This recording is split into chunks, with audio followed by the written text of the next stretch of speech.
તમારા કરતા પણ પટેલ ને વધુ અવાજ કરે. જય ભવાની.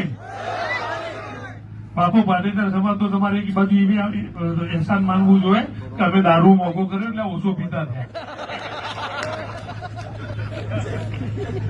કરવું બોલું ખારું બોલું સારું તો ફાવશે નહીં.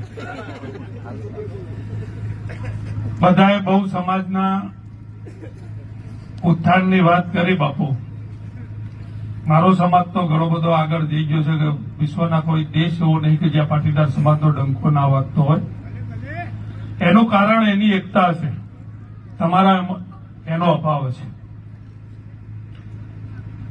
જે સમાજ मुगलों का ही ना बगाड़ी है क्या? हिंदुस्तान को गिराने वाले लाख थे मगर कहां उन्हें पता था कि उसको बचाने वाले उसके बाप थे. ना अंग्रेजों का ही बगाड़ी है क्या? ना कोई समाज कहीं बगाड़ी है क्यों? તમારા સમાજે તમને પૂરા કરી નાખ્યા. જેને અંગ્રેજો ના બગાડી છે ક્યાં મોગલો ના પતાય કે એમને તમે પતાવી દીધા. આ એક દુઃખની લાગણી છે ક્ષત્રિય સમાજ માટે.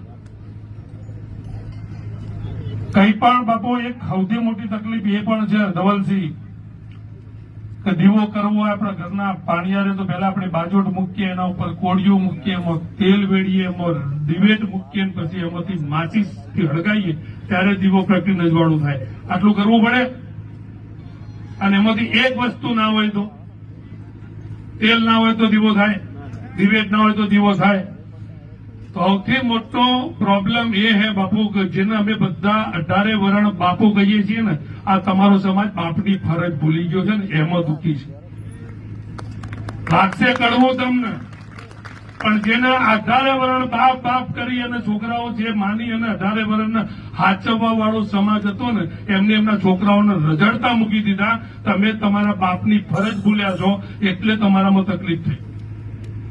અઘરું લાગશે હું બોલું, પરંતુ એક પરિવારની અંદર જો કોઈ બાપુએ વાત કરી કે અલ્પેશભાઈએ વાત કરી કે ભાઈ તમે વ્યસને ચડી જાઓ, દારૂએ ચડી જાઓ, પોતાની ફરજ ના નિભાવો તો એ ઘર ટકે ખરો?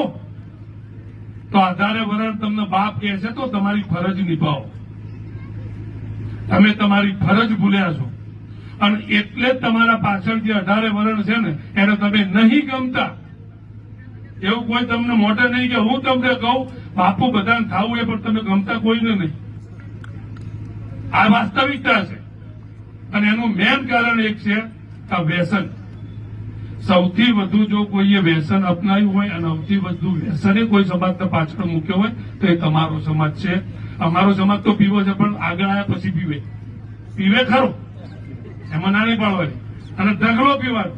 અમારે જેમ એક ભેળ નહીં આવે, બોટલ ખાલી કરીને સરકારને કહો કે દારૂની છૂટ આપે ને કે આમાં ઢોકણું ખોવાઈ જાય છે તો વાટલી ખાલી કરવી પડે છે.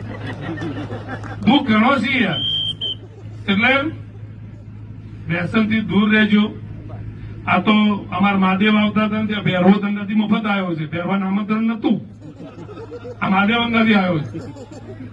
એટલે હંમેશા એક વસ્તુ યાદ રાખજો કે શિક્ષણ સિવાય કોઈ સમાજ આગળ નહીં આવી શકે. તમારા સમાજની હજી તકલીફ છે, પછી એ ઉત્તર ગુજરાત હોય, મધ્ય ગુજરાત હોય, દક્ષિણ ગુજરાત હોય, તમે હજી તમારા બાળકોને તમારા ઘરથી દૂર જવા દેવા નહીં માંગતા તો અહીંથી બહાર મોકલો. એમને દુનિયાદારી શીખવા દો, એમને ભણીને આગળ આવવા દો.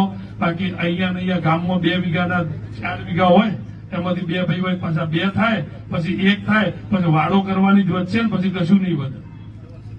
એટલે એજ્યુકેશનમાં તમારા સમાજને બાપુનું તો મેં મારા એરિયા નથી, પાછો હું અહીંયા નરોડાનો જ છું એટલે બાપુને તો બાજુમાં જ છે, આગળ નહીં મારે. પણ થોડુંક એજ્યુકેશનમાં તમારા સમાજ અને એકતામાં થોડું વિશેષ ધ્યાન આપજો. આ તમે હે ને નારોડા કારણે મૈયા ઠાકોર ક્ષત્રિય કરવાનું ભૂલી જાઓ. બધા ક્ષત્રિયો જ છો તો ક્ષત્રિય બની અને 18 વર્ષના જે બાપુ કે છે ને એ શબ્દને સમજો અને તમારી ફરજ ફરીથી નિભાવો. જય માતાજી, જય ભવાની.